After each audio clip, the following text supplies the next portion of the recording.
Gracias.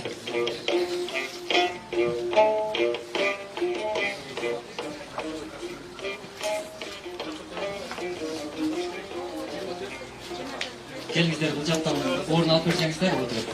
Митинг реквиемді 5 минуттың тегерегінде баштаймыз.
Саламатсыздар ғой, құрметті тұрғындар. Бұл жерде бош орындарға келіп отырсаңыздар,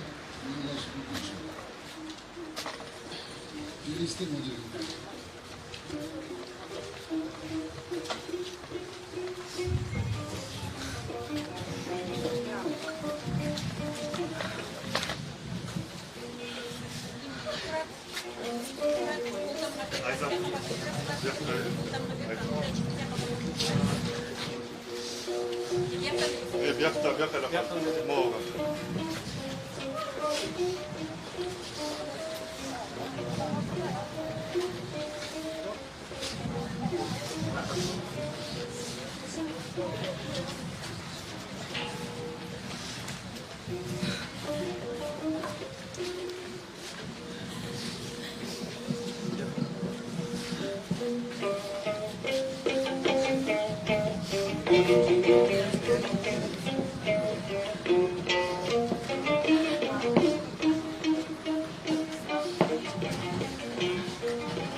Kırgız jurnalistikası oğlumuz oğulda uçuradı.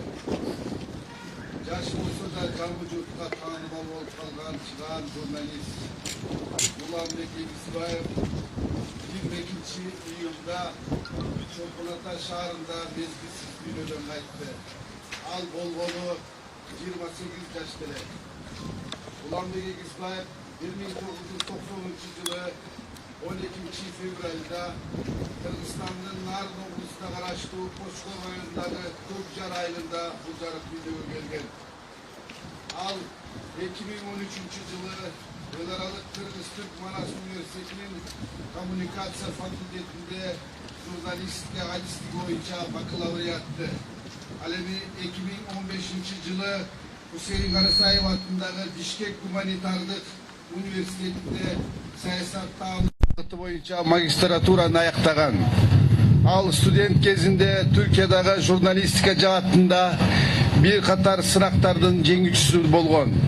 Ulanbek Egizbayev emgek жолун 2012 жылы көз карандысыз жаңа агым кезинде кабарчы болуп иштөөдөн баштаган. Jurnalistik talanты, mehnetkештиги, ыкчамдыгы, көп тилдерди билгендиги эске алынып, 2013 yılı Ulanbek Azatlık Ünalgısı'nın Cergilikli Bürosu'na, Azatlık Medya Mekemesi'ne, Cevaplı Sınalgı jurnalistik hizmetine kabul alıngan. Oşondan tartıp ömrünün sonuna çeyin al Azatlıkta üzürlü iştep geldi. Al 2016 yılı Kırgızistan'ın egemenliğinin 25 yıllık marakesine karata Kırgız Respublikası'nın prezidentinin kolundan Ardak Gramat'tan algan.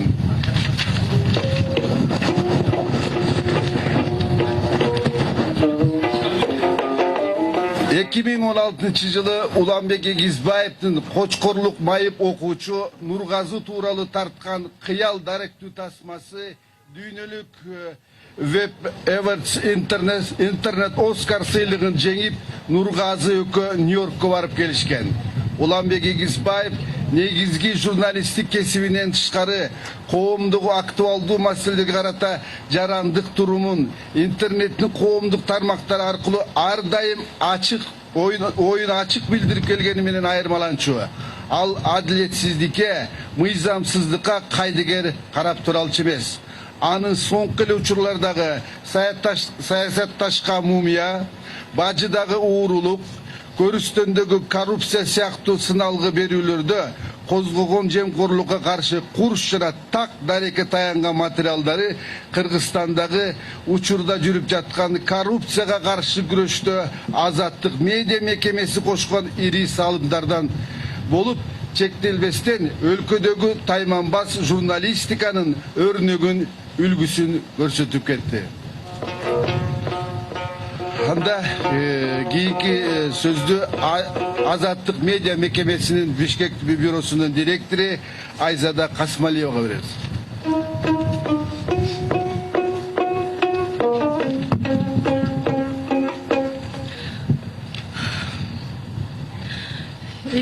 Эки күн мурда өзүнүн фейсбугуна бир пост калтырды да улан.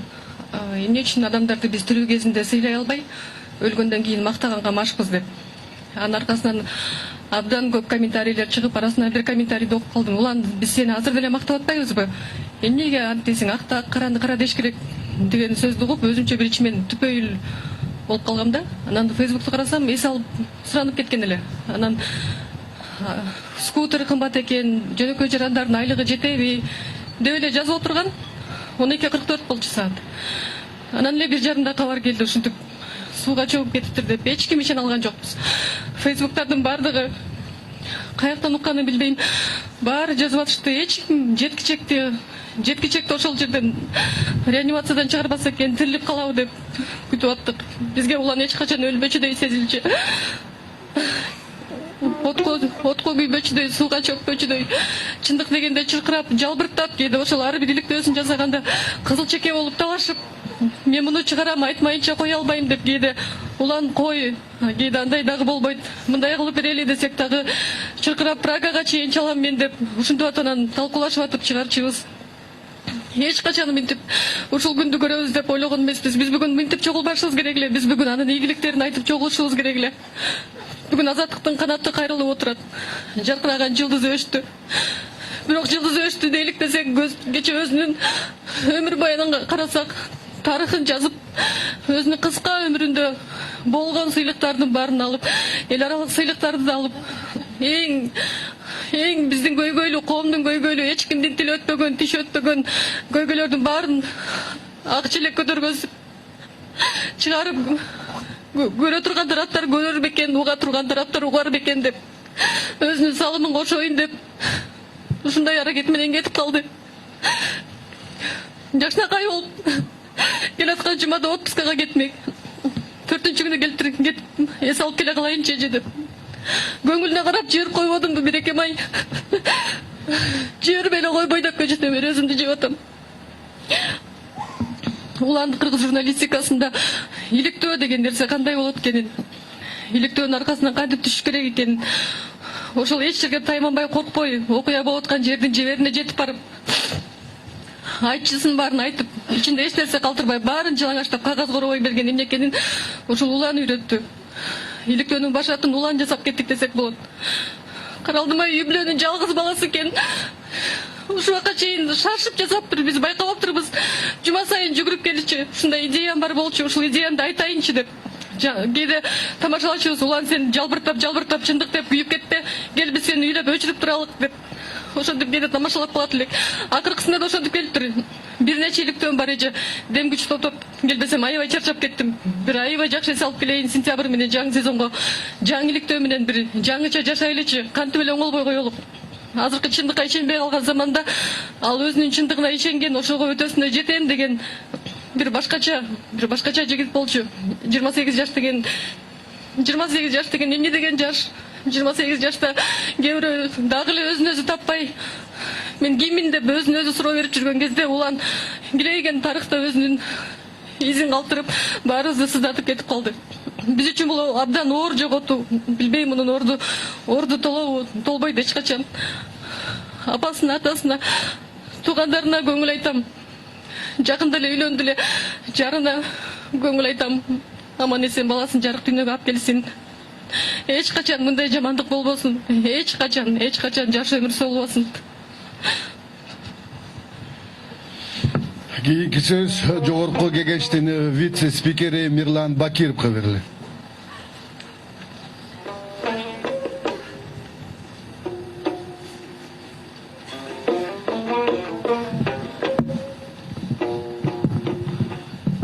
урматтуу мекендештер, кадырлуу массалык маалымат каражатынын өкүлдөрү, бүгүн чындыгында кабыргабыз кайышып, массалык маалымат каражатында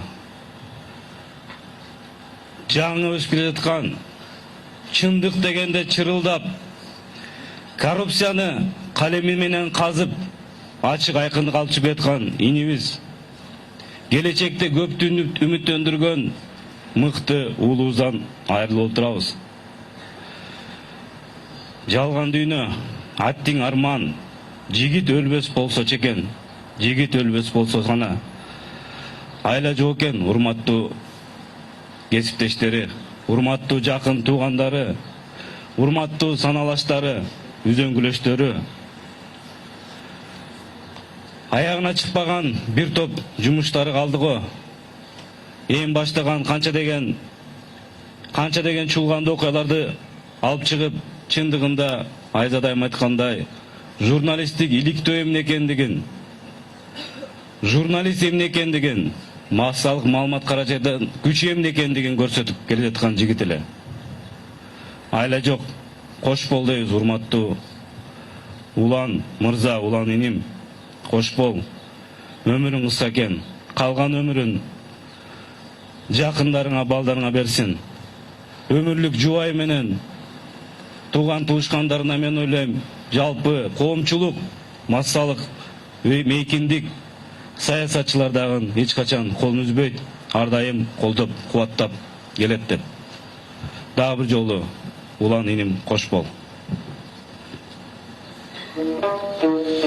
Азыркы сөздү Кыргыз Республикасынын вице-премьер-министри Алтынай Өмүрбекова беребиз. Саламатсыздарбы, урматтуу агайым туугандар, урматтуу мекендештер. Өтө оор күн болуп жатат. Чоң жоготуу. Кыргыз Республикасынын премьер-министри Мухаммедкалый Абылгазиев терең көңүл айтып атат. Туугандарына, кесиптештерине сөзүн билдирип койгого уруксат этиңиздер. Кыргыз журналистикасы оор жоготууга учурады. Бөөдө кырсыктан белгилүү журналист Уланбек Эгизбаев 22 июлда каза тапты. Али 28 жашка чыкса да, улуттук журналистикада өз ордун таап, эл журтуна алынып турган азаматыбыздан айрылдык. Уланбек Эгизбаев коомдогу коррупциялык көрүнүштөрдүн жүзүн аеосуз ашкерлеген, чынчыл, калеми курч сейрек журналисттердин бири болчу. Дал Уланбек сыяктуу журналисттер коомду терс көрүнүштөрдөн тазалаган, жарандык ачык позициясы бар, нукура мекенчил уул деп аталууга акылуу. Эгизбаев Азаттык радиосунун үнү дагы, жүзү да деп айтсак ашыкча болбойт. Ал эл ичинде билинбей жүргөн карапайым каармандарды таап чыгып, кеңири журтчулукка атын чыгарган. Уланбектин азыркынын Дүйшөнү атуу тасмасы Нью-Йорк фестивалынын мыкты телебирөөлөр сынагынан күмүш медалын жеңип келген. Жаштыгына карабай, улуттук журналистиканын өсүп өнүгүшүнө салымын кошту. Ташка тамга баскандай мыкты эмгектери менен артынан келаткан кесиптештерине өрнөк калтырып кетти. Уланбек Эгизбаевдин чынчыл, ак эмгеги мамлекет тарабынан бааланып, ардак грамота менен сыйланган. Кыргызстан сөз, басма сөз эркиндиги туу туткан өлкө. Ачык айкындык, жарандык көзөмөл өлкөбүздүн демократиялык нукта алгалашына өбөлгө түзүүдө. Дал Уланбек Эгизбаев сыяктуу азаматтар кыргыз коомунда чынчыл, жоопкер журналистиканын салтын улап жана бекемдеп жатышат. Аттиң Уланбек арабыздан өтө эрте кетти. Кабыргабыз катуу кайышып турган чагыбыз. Өз атыман, кыргыз өкмөтүнүн атынан Уланбек Эгизбаевдин ата-энесине, жубайына жана жакындарына терең кайгыруу менен көңүл айтам. Кайрат кылыңыздар. Мухаммедкалый Абылгазиев, Кыргыз Республикасынын премьер-министри. Кийинки сөз Жогорку Кеңештин депутаты Чыныбай Акунучке берилет.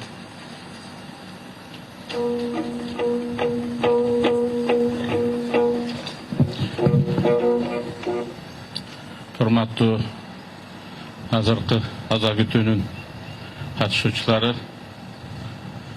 улан менен менимче эң акыркы болуп жолугушуп бетме бет отуруп сүйлөшкөн адам мен болсом керек, үй бүлө, мен үй бүлөм болсо керек. Мурда күнү улан кечинде мага телефон чалып, Майке, кайдасыз? Учурашып кетейин дегенден 1 сааттайын кел. Bir поэзия жөнүндө сүйлөшөлү десем, келип 1 сааттайын келип, мен ага которуп аткан bir топ ырларды окуп берип, анын ичинен Яхья Кемал дегендин жүк салган, жүк көтөргөн корзина деген чоң поэмасын угуп алып, ошондон улам толкунданып, анан социалдык маселелерди, өзгөчө Кыргызстандын социалдык маселелерин, жокчулукту, андан барып коррупцияны кеп кылып, ал эми коррупцияга келгенде ал көп нерсени биле турганын мен ошол жерден күбөсү болдум эле. Ал мага Кыргызстанда кайсы жерде кандай коррупция бар экенин изилдегенин, ошол изилдөөлөрдүн натыйжасында эмнелер тапканын айтып берди эле. Өзгөчө коррупциянын бүгүнкү күндө Кыргызстандагы символу ким экенин, аны жоготпой сайын Кыргызстанда коррупция жок болбой тургандыгына бекем ишенимин көргөзгөн. Мен азыр өкүнүп аткан бир нерсе бар. Ошону төгүлүп чачылып аткан сөздөрдүн аягына чейин уксам болмок экен. Дагы көбүрөөк отурсам болмок экен деп өкүнүп турам. Ал эми кечээ эле ушул маалда ал менин кызым менен отуруп алып көлдөгү туризм маселелерин, жалпы Кыргызстандын туризм маселелерин талдап, ошонун проблемаларын бир-бирден жазып атты эле угуп. Ал кезде эч ким биздин оюбузга улан бир заматта жок болуп кетет деп, арабыздан кетип калат деп түшүбүзгө да кирген эмес, оюбузга да келген эмес.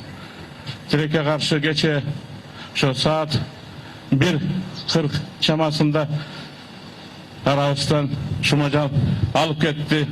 Бирок мен бир нерсени жакшы билем. Анткени себеби улан эч качан өзүнүн жеке кызыкчылыгына келгенде жулунбаган, өтө уяң, өтө тартынчак жигит болсо, жалпы элдин, мамлекеттин кызыкчылыгына келгенде оттон суудан тартынбай турган азаматыбыз эле. Дал ушундай мүнөзү бар эле. Тилекке каршы жаңы эле Айзада айткандай, биз адамдарды тирүү көзүндө баалай албайт экенбиз. Эгерде бааласак, анын ошол иш аракетине дагы көбүрөөк дем күч бере турган биз элек. Ошол ушундай азаматтарыбыздын көп болуш үчүн кол кабыш кыла турган, андай азаматтардын көп өсүп чыгыш үчүн жардам бере турган биз элек. Тилекке каршы ал жагынан бизден кемчилик кетти. Эмне деп айтабыз? Кошулам, жаткан жериң жайлуу, топурагың торко болсун. Эң башкысы келинчегиңдин боюнда бар экен. Ошол аман эсен көз жарып, сенин тукумуңду болсун. Кош. Кийинки сөз Жогорку Кеңештин мурдагы депутаты Равшан Жээнбеков көрөт.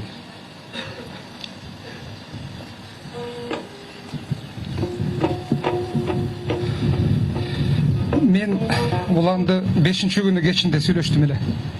Шуну айкынча айтып атат, мага чалды эле деп, ошонун алдында мага чалды эле улам. Экөөбүз көпкө сүйлөшүп, анан көлгө келдим, эс алайын деп келдим деп айтып, анан кийин мүмкүн ошол силер жакка барсам деген, мен биз жакка кел дедим эле. Анан кийин бир аздан кийин кайра телефон чалды, мен келе албай калдым, Акунда кала турган болдум деп. Көрсө ажал деген, каргаша деген айтпайт экен, ушинтип башка жолго, ошол жолго салып кетип атыптыр. Андан мурда бир 10 күн мурда Түгөлбай Казаковтан Эркиндик бульварында интервью алып атыптыр. Анан кийин экөө сүйлөшүп туруп калсак, ошол жана музейдеги чатактар боюнча тим эле күйүп пышып бар нерсени айтып атты. Анан кийин мен уланга айтайын дедим дагы, анан койчу айтпай эле коеюнчу деп, анан басып баратып өзүм ишимен ойлонуп койдум эле да. Негедир улан бир күйүп бараткандайсың. Ушунчалык бир нерсени бот кылып атасың, негедир бир токтолсоң болот эле дегенде ишимен бир нерсе айткым келди да. Бирок айткан жок элем. Тилекке каршы мынакей ошол жасай албаган нерселеринин, айта албай калган нерселердин бардыгын көрсө бат кылайын деп аракет кылып бараткан экен. Улан бир эле журналист эмес. Улан Кыргызстандагы көрүнүктүү лидерлердин бири болчу. Ал Кыргызстандын негизги көрүнүктүү патриотторунун, өзүнүн заманынын лидери болчу. Ал жаштарга аябагандай чоң үлгү болду. Жаштарга аябагандай жакшы жол көргөзүп кетти. улан аз жашаса дагы ошол жашоосу менен аябагандай чоң элес калтырды, аябагандай чоң ис калтырды. Бир эле жаштарга эмес, бардыгыбызга үлгү боло турган жигит, үлгү боло турган лидер болчу. Улан өзүнүн заманынын мыкты журналист эле. Ал бир гана лидер эмес, жакшы жазган, коомдогу маселелерди так көтөргөн биздин жакшы көрүнүктүү журналистибиз болчу. Мен улан дайыным менен, улан менен ушунчалык жакын саясатчы катарында, көп нерсесин кеңешкен адам катарында сыймыктанам. Уландын ата-энесине көңүл айтам. Уландын жаткан жери жайлуу, бардыгыбызга ушул кичинекей кыска өмүрү менен өмүр бою үлгү элес катары кала берсин. Жаткан жери жайлуу болсун. Кийинки сөз укук коргоочу эжекебиз Токтой Үмүталиева берет.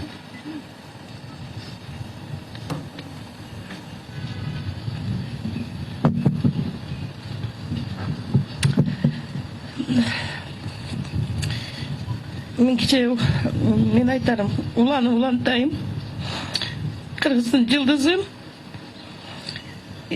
Ушунда жаркыраган жылдыздардын бири болду. Жарк этип көрүндү, жана учуп кетти. Бирок артынан ушу чындыкка ишенген жылдыздарды калтырып кетти деп ишенем. Экинчиден ата-энесине тилерим арты кайгылуу болсун. Келинчегине суранарым, кайгыларым. Тулар уландын ушу татынакка келе турган туягын аман эсен ушу бул дүйнөгө келсин. Жана мен ойлойм, ал атасынан узак жашап, элдин атасынан экизи мыкты жигит болобу, кыз болобу аман эсен келсин. Арты кайгылуу болсун, жаткан жери жайлуу болсун, топурагы торку болсун. Бештин төрүнөн орун берсин. Уландын жылдыздай элеси кылган эмгеги ар бир кыргыздын жүрөгүндө калат деп ойлоймун. Азыркы сөздү Азаттык медиа мекемесинин мурдагы жетекчиси Султан Каназаровго беребиз.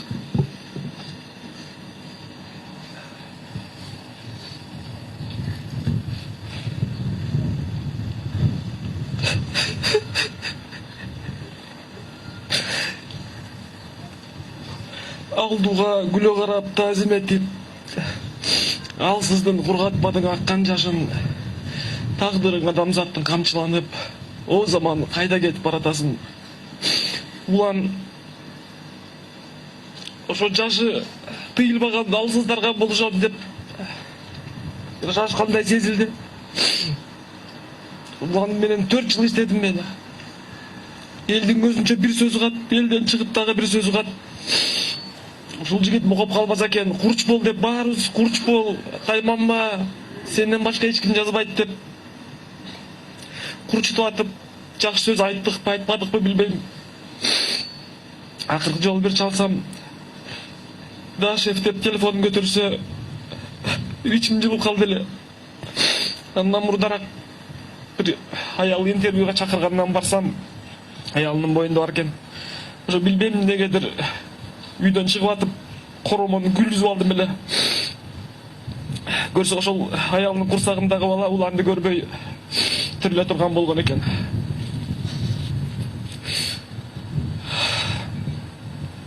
Улардын калган жашын ошол жакындарына берсин.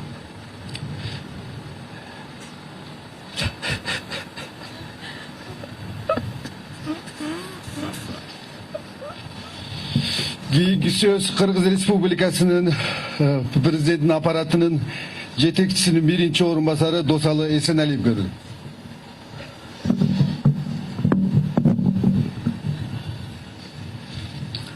Урматтуу туугандар, аябай чоң кайгы, ушул жаш болсо дагы элге белгилүү болуп калган мыкты журналисттен айрылып отурабыз. Ушул жубайына, ата-энесине, туугандарына, Азаттыктын коллективине, албетте өзүбүзгө дагы көңүл айтабыз. Ушундай баарыбыз үчүн, элибиз үчүн, мамлекет үчүн чынында оор жоготуу болуп турат. Кайрат кылабыз деп башка айта албайт экенбиз. Бул кайгы суук кабарды уккандан бери мына баарыбыздын кабыргабыз кайышып турат. Кайрат кылалы, кайрат кылыңыздар. Ушул Уланбектин дүйнөдөн мезгилсиз кайтканына байланыштуу Кыргыз Республикасынын президенти Сооронбай Шарипович Жээнбеков дагы өзүнүн кайрат берген кайрылуусун жарыя кылды. Эртең менен ушуну менен сиздерди тааныштырып коеюн. Таланттуу журналист Уланбек Эгизбаевдин күтүлбөгөн жерден кайтыш болгону тууралуу суук кабарды терең кайгыруу менен кабыл алдым. Маркум Уланбек Эгизбаев жаштыгына карабастан мааниси терең, далилдүү фактыларга таянган журналисттик илектөөлөрүндө коомдогу курч маселелерди көтөрүп, өлкөнү үтө курттай сооруп келаткан коррупцияга каршы күрөштө мамлекетибизге чоң колдоо көрсөтүп келди. Ал өз материалдарынын социалдык, моралдык жана саясий натыйжалары үчүн жоопкерчиликти өзүнө ала билген кесипкөй жаш калемгер болчу. Жаш журналистти шумажал арабыздан алып кетпегенде келечекте дагы далай жемкорлордун чыныгы жүзүн ашкерлеп, далай кыңыр иштердин бетин ачмак. Тилекке каршы журтубуз кыргыз журналистикасы коомубузда терс көрүнүштөргө каршы тайманбай күрөшкөн таланттуу жаш калемгерден айрылып отурат. Уланбек инимдин бир туугандарына, ата энесине, жакындарына жана Азаттыктын чыгармачыл жамаатчысына терең кайгыруу менен көңүл айтам. Уланбек Эгизбаевдин ысымы кыргыз журналистикасынын тарыхында сакталып калат.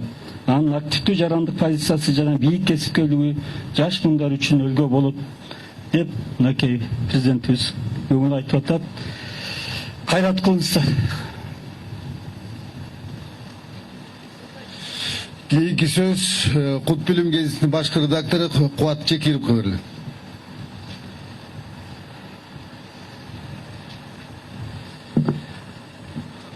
Жоготуу оор, кайгыбыз андан да оор болуп атат. Чынын айтканда, мындан бир жыл мурда ушул жерде канчалаган жакындары, кесиптештери Сапаргүл менен Уланбектин тоюнда кандай бир сонун тилектерди айтты элек, кандай келечек жөнүндө кыялданды элек, ошолордун баардыгы ушул мүнөттө ошо кыйрап аткандай, баарыбыздын канатыбыз кайышып, жүрөгүбүз аңтарылып сыздап атат. Баарыңыздарга кайрат айтамын. Сапаргүлгө келип калганда şu bir minut bolsa dagы мындай учурашып эле андан ары мындай көп убакыт сүйлөшө албаганыма азыр аябай өкүнүп атам. Жаштык жигер курчакыл дейт. Мына ушундай мүнөздөмө бере турган жигит эле. Уланбектин мындай алган билиминен сырткары өзүнүн мындай табияттан дагы берилген мындай табигый интеллекти жогору эле, зээндүү эле. Ошол себептүү экинчи жагынан өтө жогорку маданияттуу кыргыз журналистикасында азаттык үчүн эле эмес, жалпы эле кыргыз журналистикасы үчүн өзүнчө бир табылга болду эле, олжо болду эле. Өзүнүн мындай тагмай жанагындай иликтөөлөрү менен, өтө терең иликтөөлөрү менен жалпы коомчулуктун жогорку баасын арзыды эле. Мына бүгүн коомдук ишмерлер, саясатчылар, жогорку кеңештин депутаттары, кесиптештери айтып аткан жогору баага бекер жеринен эмес. Ушунун баардыгы бизден жакшы көргөн кесиптешибиз, инибиз Уланбектин бул жарык дүйнөдөн ушундай кырсык менен кетип калганы баарыбыз үчүн мындай оор жоготуу, баарыбыз үчүн чоң кайгы. Ата энесине кайрат айтамын. BBC'деги Лондондогу биздин кесиптештер дагы Гүлнара Касымамбетова жекебес баш болуп азыркы убакта аябай капа болуп, ушундай кайгырып, анан өздөрүнүн мындай кайрат айткандарын айтып койгула деп өтүндү. Мен баарыңыздарга ушул BBC'деги кызматкерлердин атынан, кесиптештердин атынан дагы бир жолу кайрат айтамын. Ушундай тирүүчүлүктө бири-бирибизди баалап жүрүшүбүз керек экен, бири-бирибизди коргоп, бири-бирибизди колдоп, сактап жүрүшүбүз керек экен. Мындан башка айтарым жок. Урматтуу бүгүнкү эскерүү күнү катышуучулар сүйлөйм дегендер көп болот. Ошон үчүн биз дагы кичине кыскартканга да туура келип атат. Баардыгыңыздар ушу келип, улам жөнүндө бүгүнкү кайгыбыз жөнүндө айтайын деп атканыңыздар үчүн рахмат айтабыз. Азыркы сөздү жогорку кеңештин депутаты Иса Өмүркуловго берели.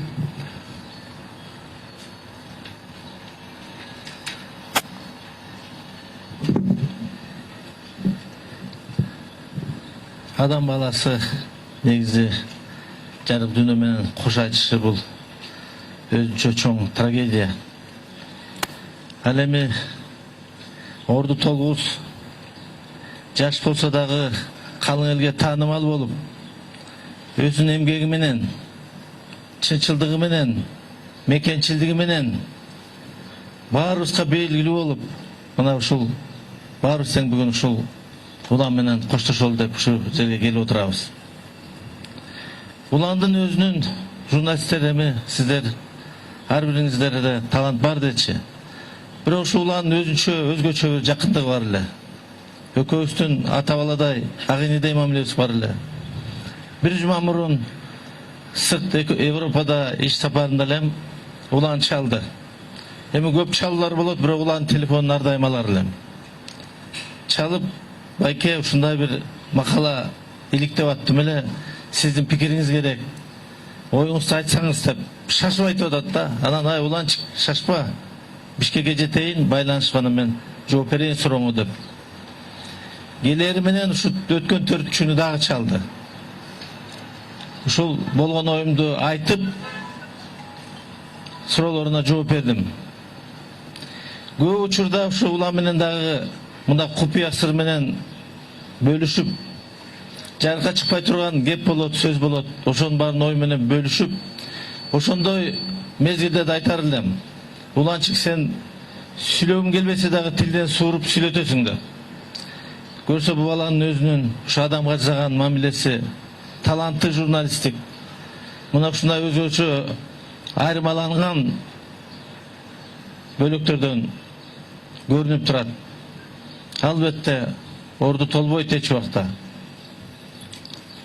Жакындарына, ата-энесине, өмүрлүк жайына, сиздерге урматтуу Азаттыктын журналисттери, жалпы эле журналистикага, коом үчүн, мамлекет үчүн, СМИдеги демократия үчүн, баарыбыз үчүн Орду Толгус жоготуу. Орду Толгус жоготуу деген ушул мен ойлойм, ушул уланга тиешелүү деп. Жаткан жер жайлуу болсун, топурагы торко болсун. Дагы жолу баарыңыздарга терең кайгыруу менен көңүл айтам. Рахмат. Кийинки сөз укук коргоочу Турсунбек Акын мырзага берилет.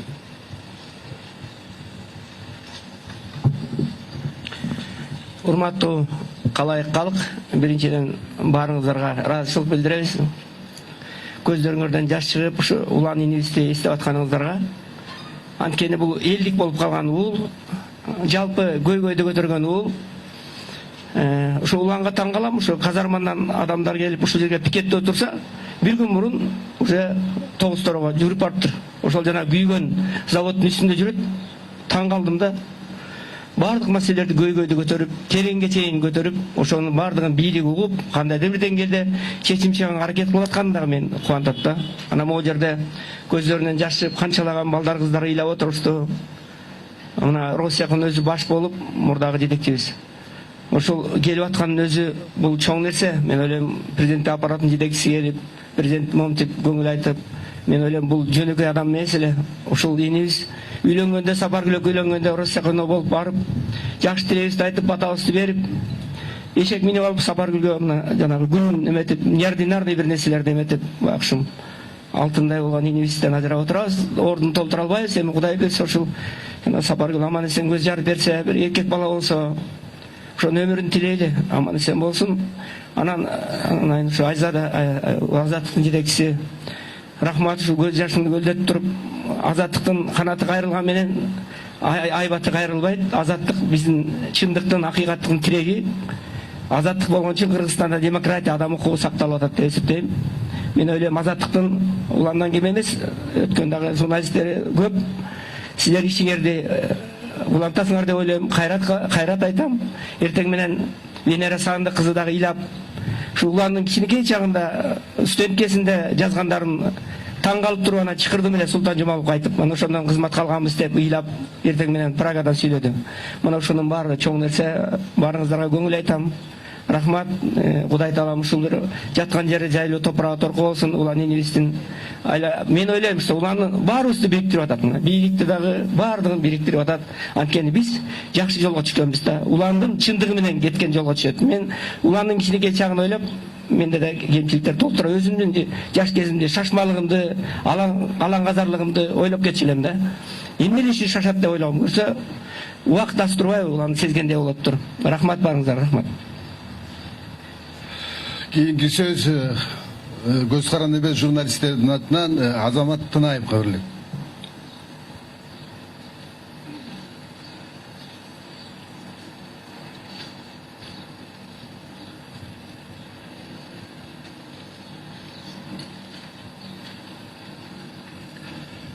Журналистика Кыргызстана понесла невосполнимую утрату. Вчера все были свидетелями. Был кошмарный день в социальных сетях. Не только журналисты, все граждане Кыргызстана, которые даже лично не знали, испытали потерю Уламбека как личную потерю. Это не случайно. Уламбек своим журналистским трудом он реабилитировал профессию. Он дал надежду всем, что можно бороться, что можно многое изменять, не прибегая к насильственным методам, к революционным, используя то, что есть у человека. Это его голос. К сожалению, он прожил короткую, но яркую жизнь. Мы уже можем говорить о наследии Эгизбаева. Вся его работа достойна того, чтобы ее изучать, брать как пример, воспитывать на его жизни многие следующие поколения кыргызстанских журналистов. Честных, смелых, бесстрашных, патриотичных и бескорыстных. Все это будет потом. Сейчас самое главное, нам достойно проводить Уламбека в последний путь и навечно сохранить память о нем в наших сердцах. Урматтуу халайык, мына Уламбек жөнүндө айтайын деп аткандар, жазылам деп аткандар, сүйлөйүн деп аткандар көп болуп атат. Бирок убакыт ушундай экен. Кыскартканга туура келип атат. Бардыгыңыздарга рахматыбызды айтабыз. Кимде ким улан жөнүндө айткысы келсе, мына азыр камераларда болот, эскерүү китепчелерде ачылган, ушул жерге келип өз ойлоруңуздарды таштап кетсеңиздер болот. Бүгүн ушул Улан Эгизбаевди эстеп, жалпы кыргыз журналистикасындагы жоготууну бир эске алып келгениңиздер үчүн чоң рахматыбызды айтабыз. Уландын жаткан жери жайлуу, топурагы торко болсун. Улан жасабай кеткен, улан бүтүрө албай кеткен, улан жетпей аткан чындыкка, акыйкаттыкка ол жерде отурган журналисттер биз баарыбыз жетели, аракет кылалы. Уландын сөөгү эртең өзү туулуп өскөн Кочкор районунун Көкжар айылында саат 10-до жерге берилет.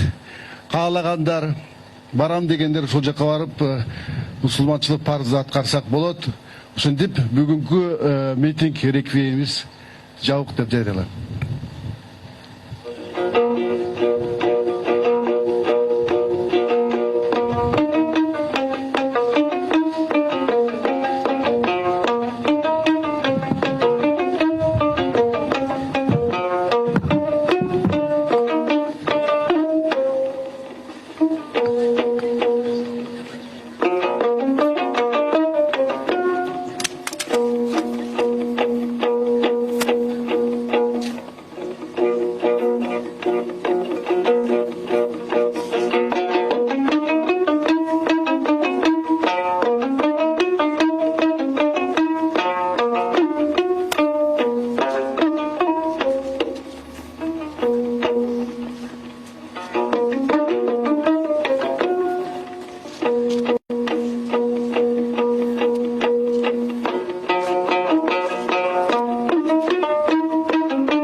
이걸 그 포선을